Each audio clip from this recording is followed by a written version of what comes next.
আবু সাইদ দুই হাত প্রসারিত করে ফ্যাসিস্ট হাসিনার বাহিনীর কাছে বলেছিল, স্বৈরাচার নিপাত যাক, গণতন্ত্র মুক্তি পাক।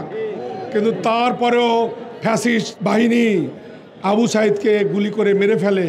এরকম শত শত আবু সাইদ মারা যায়।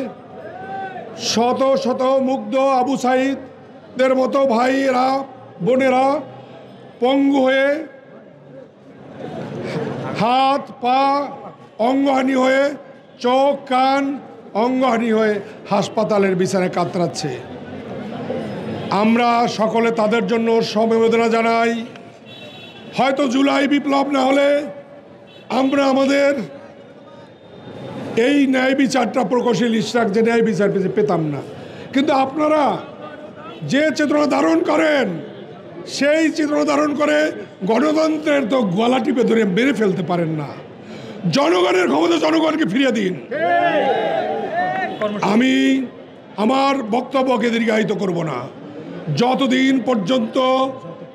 যতক্ষণ পর্যন্ত প্রকৌশলী ইশরাক হোসেনকে ঢাকা দক্ষিণ সিটি কর্পোরেশনের মেয়র হিসাবে শপথ বাক্য পাঠ করানো না হবে, যতক্ষণ পর্যন্ত তিনি দায়িত্বভার গ্রহণ না করবে, ততক্ষণ পর্যন্ত আমাদের এই আন্দোলন পর্যায়ক্রমে চলতে থাকবে, চলবে।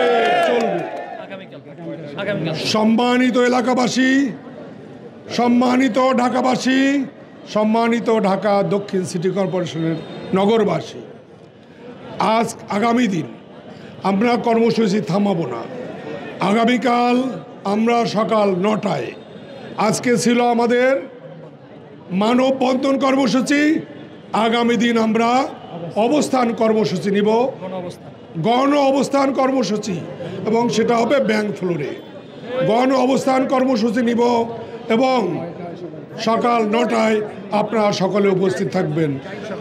সকাল 9টায় আপনারা সকলে উপস্থিত থাকবেন। ব্যাংক ফ্লোরে অবস্থান কর্মসূচি আমরা নিব।